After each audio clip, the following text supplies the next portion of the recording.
के द्वारा जारी पत्र को जलाकर विरोध प्रदर्शन किया और जमकर नारेबाजी भी की। डाटा ऑपरेटरों ने आरोप लगाया है कि एनजीओ को आदेश दिया जा रहा है कि इन सभी को हटाकर नए ऑपरेटर की बहाली की जाए।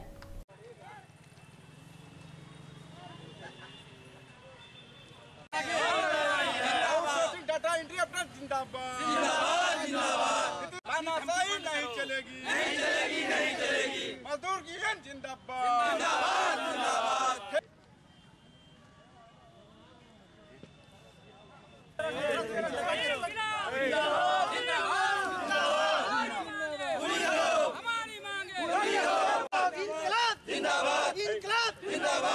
जन स्वास्थ्य कर्मचारी संघ के द्वारा संचालित आउटसोर्सिंग डाटा एंट्री ऑपरेटर ने अपने हड़ताल को जारी रखते हुए ईडी के तरफ से जो लेटर निकाला उसे दहन किया गया और अपने मांग को जारी रखा, जो निम्न प्रकार है।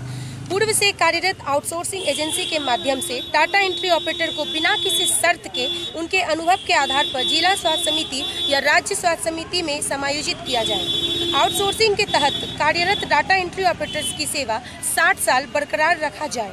माननीय सर्वोच्च न्यायालय एवं माननीय उच्च न्यायालय के फैसले तथा संविधान में प्रतिपादित नियमों के अनुरूप सामान्य कार्य के बदले समान वेतन के सिद्धांत के अनुरूप डाटा एंट्री ऑपरेटर्स को आशुलिपिक के वेतनमान एवं सुविधा को लागू किया जाए।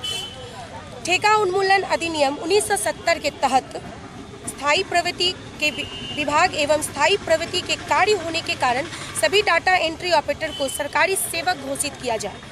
आउटसोर्सिंग के तहत कार्यरत डाटा एंट्री ऑपरेटर्स के बकाये वेतन का भुगतान अविलंब किया जाए। जी 8 जनवरी से हम लोग जो है लगातार अनिश्चितकालीन हड़ताल पर है।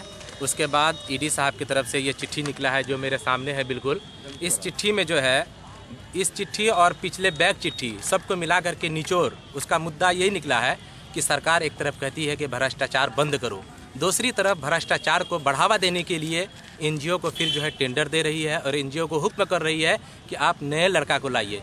एक तरफ कहते हैं कि रोज़गार दो, फिर एक तरफ कहते हैं कि रोज़गार से लड़का को हटाओ।